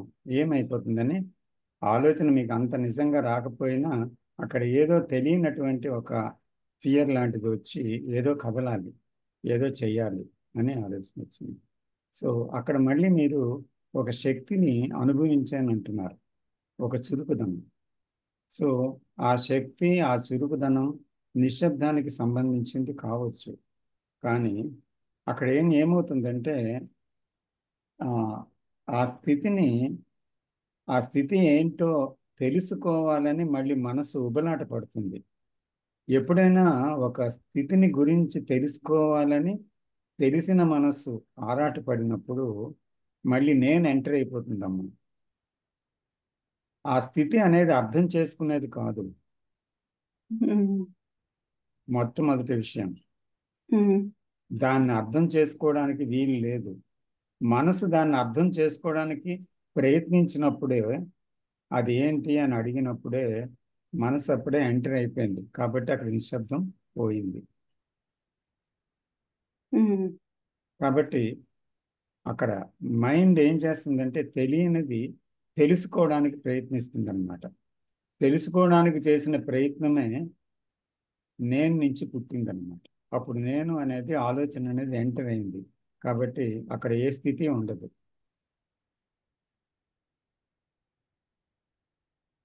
ఆ స్థితి ఉమ్, ఏంటి అది కూడా కనుక్కోవాలి. అది లేకపోతే దానికి గందరగోళం.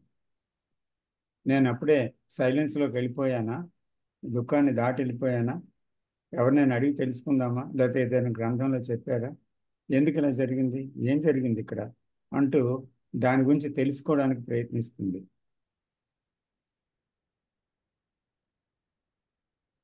ఉమ్. ఆ ఖాళీతనములో ఏం చేయాలో అర్థం కాలేదు సార్ నాకు. అదే ఆ ఖాళీ ఆ, అర్థం అవ్వటం అనే దాని గురించే ప్రయత్నం ఉంది కదా. అర్థం కాలేదని ఎవరంటున్నారు? నేనే కదా. నేనే కదా. సో ఉమ్, నేనంటే ఆలోచనలే కదా. అవును. కాబట్టి ఆ ఆలోచనలో అడుగుతున్న ప్రశ్న ఏంటి, నాకు ఏం చేయాలో అర్థం కాలేదు అంటున్నది ఎవరు, ఆ మాట్లాడుతున్నది ఎవరు? నేను. అంటే అప్పుడే నేను ఎంటర్ అయిపోయింది. కాబట్టి అక్కడ నిశ్శబ్దం లేదు. ఉమ్, ఇప్పుడు ఒక ఉమ్, మధురమైన ఏదో పదార్థం మీరు ఎప్పుడు స్వీట్ ఎంతవరకు తినలేదండి. స్వీట్ అంటే మీకు తెలియదు. ఉమ్, సార్. ఒకరెవరో ఇచ్చారు ఆ స్వీట్ని. సార్. అది మొట్టమొదటిసారి దాన్ని ఏంటో తెలియదు కనుక మీరు నోట్లో పెట్టుకున్నారు. అదేంటో మీకు తెలియదు, ఉమ్, బాగుంది అన్నారు అంతే. అది నోట్లో పెట్టుకోగానే దాని మాధుర్యంలో మీరు చాలా ఎంజాయ్ చేస్తున్నారు దాన్ని, మాధుర్యాన్ని. వెంటనే మనసు అడిగిందనమాట, ఇది ఏంటి, ఏంటి ఇచ్చాడు అతను, అది ఇది ఏ రుచి, ఇది ఇలా ఉంటుంది ఏంటి, ఎంత బాగుంది అంటూ మైండ్ దాన్ని తెలుసుకోవడానికి ప్రయత్నిస్తూ ఉంది. అప్పుడు మీరు ఆ రుచిని ఆస్వాదించడం లేదు, ఈ ఉమ్, ప్రశ్నలోకి వెళ్ళిపోయింది. ఉమ్, దాన్ని తెలుసుకునే ప్రయత్నంలోకి వెళ్ళిపోయింది. కాబట్టి అక్కడ ఏమైందంటే మైండ్ పనిచేయటం వల్ల దాని నుంచి దూరం అయ్యారు మీరు, ఆస్వాదన నుంచి దూరం అయిపోయారు. ఉమ్, అంటే ఆ మాధుర్యమే మీరు అసలు ఆ క్షమంలో, ఆస్వాదన కూడా కాదు అది, అంతగా తన్మయమైంది, మైండ్ సైలెంట్ అయింది. కానీ వెంటనే మైండ్ అక్కడ ఇంటర్ఫీర్ అయిపోయే ఆలోచన, ఇదేంటి, ఈ రుచి ఏంటి, అంటే ఇక్కడ సైలెన్స్ ఏంటి అని అడిగింది కదా, ఇది ఏం ఉమ్, చేయాలి, అలాగే ఆ రుచి ఏంటి, ఎలా వచ్చింది ఇది, దీనికి సంబంధించింది ఏంటి అంటూ ఒక ఎంక్వైరీ వచ్చిందనమాట. వస్తే అక్కడ రుచి మీద కన్నా ఇక్కడ తెలుసుకోవాలనే అపేక్ష ఎక్కువైపోవడం వల్ల ఆ సైలెన్స్ దెబ్బతిన్నట్టుగా ఈ రుచి ఆస్వాదన దెబ్బతిన్నది, చూడటం లేదు అక్కడ. అంటే ఇది అడగొచ్చో లేదో, కానీ నాకు ఒకటి అడగాలనిపిస్తుంది సార్. అడగండి. పూర్తిగా పూర్తిగా మౌన స్థితిలో ఉన్న వాళ్ళ యొక్క ఆ స్థితి ఎలా ఉంటుందో ఎక్స్ప్లెయిన్ చేయగలరా? లేదు అసలు మనకు అవసరం లేదు అని అంటారా? నిజంగా ఆ స్థితుల గురించి తెలుసుకోవాల్సిన అవసరం ఏంటి, తెలుసుకుంటే ఉండే ప్రమాదం మాత్రం నేను చెప్పగలను. ఎందుకంటే తెలుసుకున్న తర్వాత ఆ స్థితి గురించి చప్పరించడం, ఆ స్థితి గురించి కలలు కనడం, ఆ స్థితిని సాధించాలని మనసు కోరుకోవడం అంటే మొదలు పెడుతుందన్నమాట. అది ప్రమాదం. ఎప్పుడైతే అది అలా అనుకుందో ఏమవుతుందంటే ఉన్న ఆ స్థితి రాకుండా ఏది ఆపుతుందో దాని మీద శ్రద్ధ పోతుంది. ఆలోచనే కదా ఆపుతుంది, నేననే కేంద్రమే కదా ఆపుతుంది. మనలో ఉండేటువంటి ఆ, ఎడతెగకుండా వస్తున్న ఆలోచనలు పూర్తిగా మనస్సంతా నిండిపోతుంది కదా ఆలోచనతో, బుర్ర బుర్ర గతంతో. మళ్ళీ ఆలోచనే కదా అది కూడా. ఆ గతంతో నిండిపోయిన ఆలోచనల మీద మీకు దృష్టి ఉంటుందా, లేదా పొందవలసిన స్థితి మీద దృష్టి ఉంటుందా? అప్పుడు దృష్టి అంతా దాని మీదకి వెళ్ళిపోతుంది. అప్పుడు దీన్ని ఎలా చూడగలరు తీవ్రంగా? ఉమ్, అందువల్ల అది ప్రమాదం. తెలుసుకొని దానివల్ల ప్రయోజనం లేదు. ఎందుకంటే అది సడన్గా సంభవించేది. ఎప్పుడు మనసు ఆగిపోతుందో అక్కడ జరుగుతుంది. కానీ ఆ జరిగే స్థితిని గురించి మనం నాలెడ్జ్ సంపాదించుకుంటే ఈ నాలెడ్జే ఫ్యాక్ట్ రాకుండా చేస్తుందండి. అది జరగదన్నమాట. అదే ఆటంకం అవుతుంది. ఉమ్. అర్థమైంది sir. Okay. Thank you sir. Okay. So, మనమే. Namaskar, sir. The lady was talking about silence, kada, sir. Now, the silence what Krishnamurti is talking about and the silence what am I talking about? Is there no difference? Sir? Then, also he says, kada, the universe is filled with sound. And if you understand the sound, the hearing of the sound, I mean, he says there is silence. So how do I look at that is the question matter.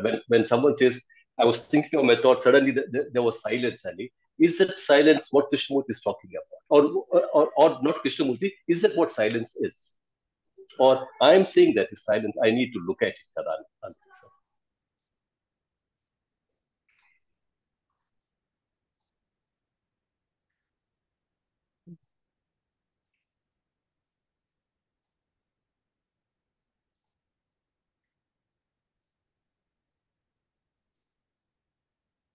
Is there a question, sir? That's a question. I mean, I have put it to myself, and Okay. like the lady when she said, she was looking at her thoughts, and suddenly there was silence. Yes. So, no, I am saying, is that what silence really is?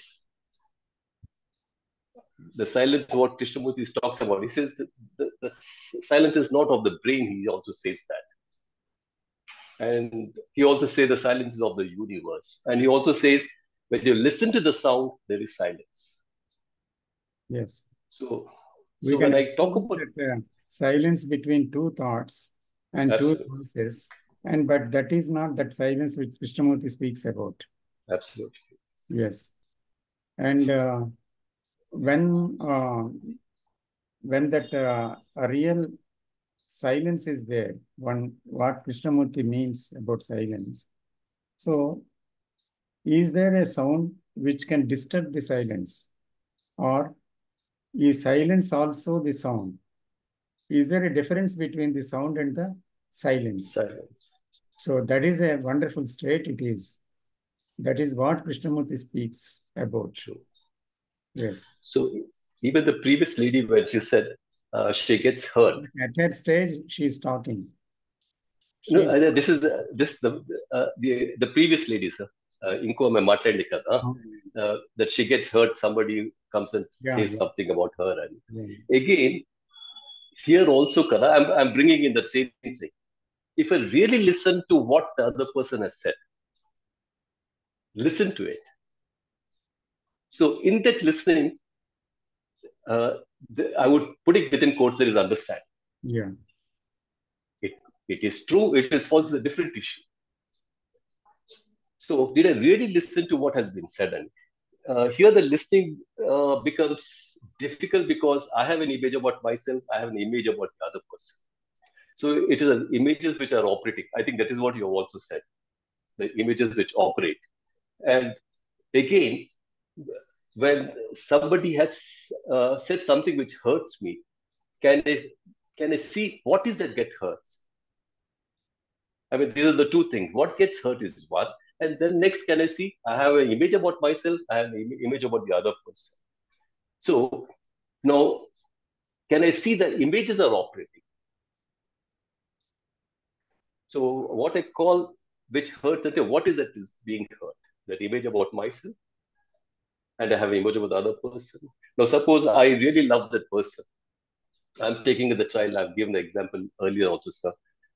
When I was small, when my son was small, he said, "Dad, you're a fool," he said. Immediately, I laughed. I mean, there was no anger. I just took him close and I hugged him.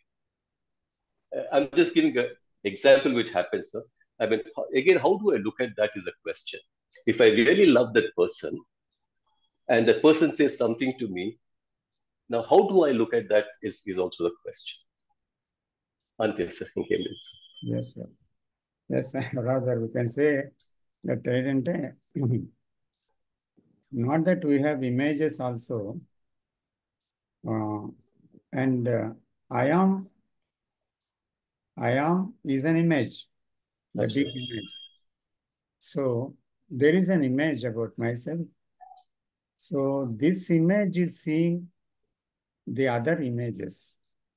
So there is a relationship between the images. అంటే రెండు images చిత్రవుల మధ్య అభిప్రాయాల మధ్య ఆ దర్శనం ఉంది కానీ అందుకనే అక్కడ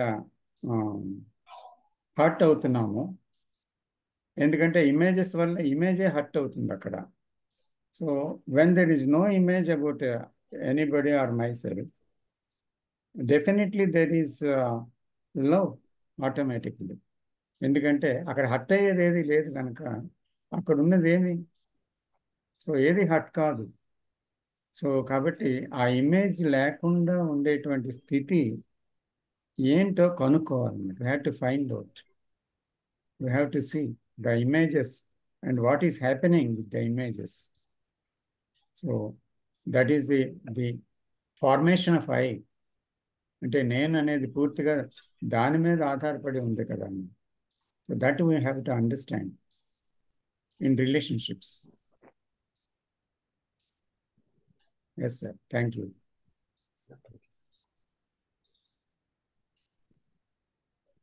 నమస్తే సార్, నేను నాగరాజు మాట్లాడుతున్నాను. నాగరాజు గారు చెప్పండి సార్. ఇందాక చెప్పారు కదా స్వీట్ గురించి, అంటే మొట్టమొదట ఏదన్నా తీయటిది ఏదన్నా తిన్నప్పుడు అది మెదడు యొక్క మళ్ళీ చెప్పండి. స్వీట్ అనేది తిన్నప్పుడు అది ఎలాంటిదైనా అది మెదడు యొక్క కణాల మీద ఏమన్నా ఎఫెక్ట్ చూపిస్తుందా? మెదడు యొక్క కణాల మీద ఎఫెక్ట్ ఏమన్నా చూపిస్తుందా?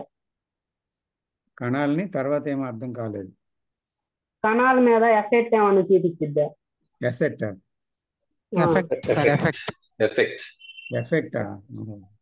ఎఫెక్ట్ చేస్తుంది.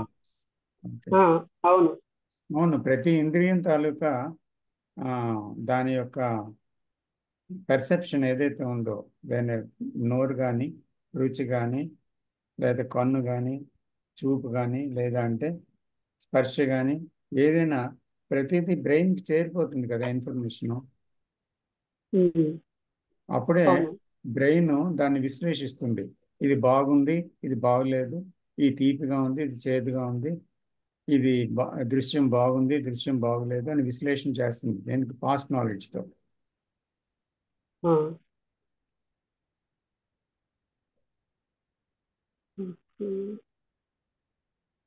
సార్, ఇంకొకటి పని చేస్తున్నప్పుడు నిద్ర మత్తు, బద్ధకం, నీరసం అట్లా వస్తున్నాయి అంటే ఎఫెక్ట్ ఏమన్నా అంటే బాడీ మీద ఆహారం వలన అట్లా వచ్చిద్దా?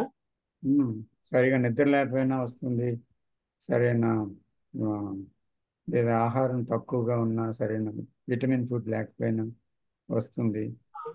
తర్వాత బలహీనత వల్ల వస్తుంది, లేదా బద్ధకం వల్ల వస్తుంది. So there are so many reasons.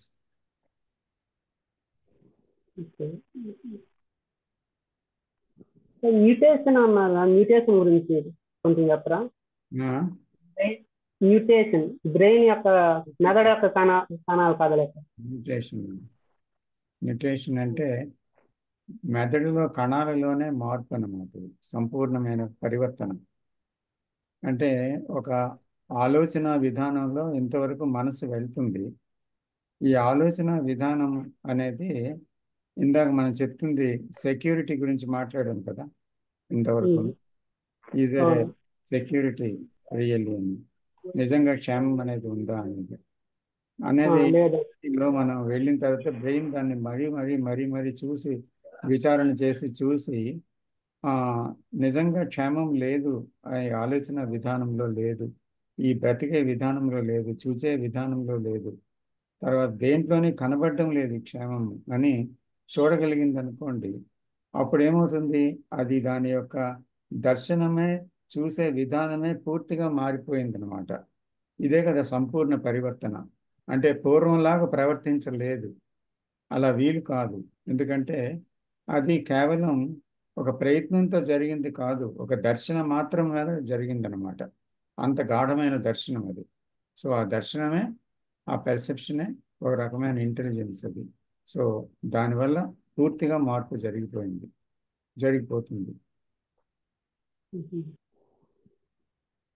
ధ్యానం గురించి చెప్పగలరా? ధ్యానం అంటే కళ్ళు మూసుకొని చేసేది ఒకటి, కళ్ళు తెరిచి చేసేది ఒకటి ఉంది కదా.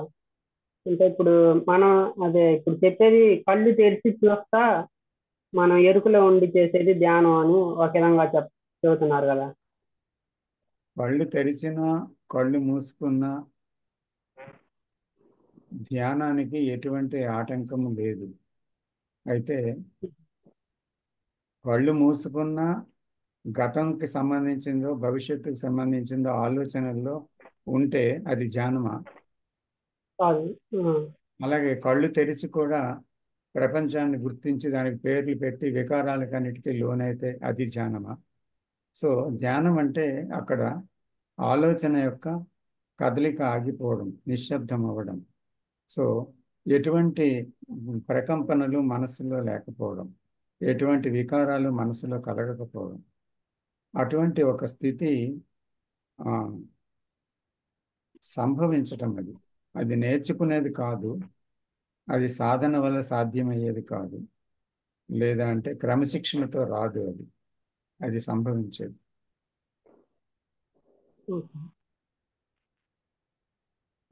ఒకవేళ అది సంభవించినట్లయితే ఆ వ్యక్తి ఏదన్నా కోరుకున్న జరిగిద్దా? అంత ధ్యానం ద్వారా జరిగిద్దా అంటారు కదా, అందుకని అడుగుతాను.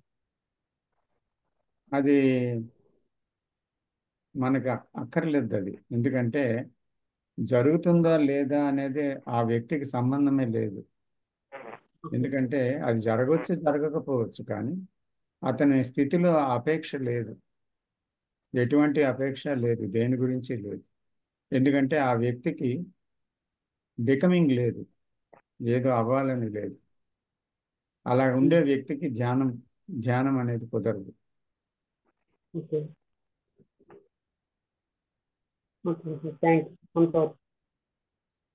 సో టైం అయిందండి అందరికీ. చాలా చెప్పండి, విజయ్ గారు మాట్లాడతారు. లేదు సార్, నేను టైం అయిందని రిమైండ్ చేయడానికి. Okay, thank you thank you thank you sir. Thank you sir. ధన్యవాదాలు. Thank you sir. Thank you sir. Thank you sir. Thanks అండి. Thank you sir. Thank you.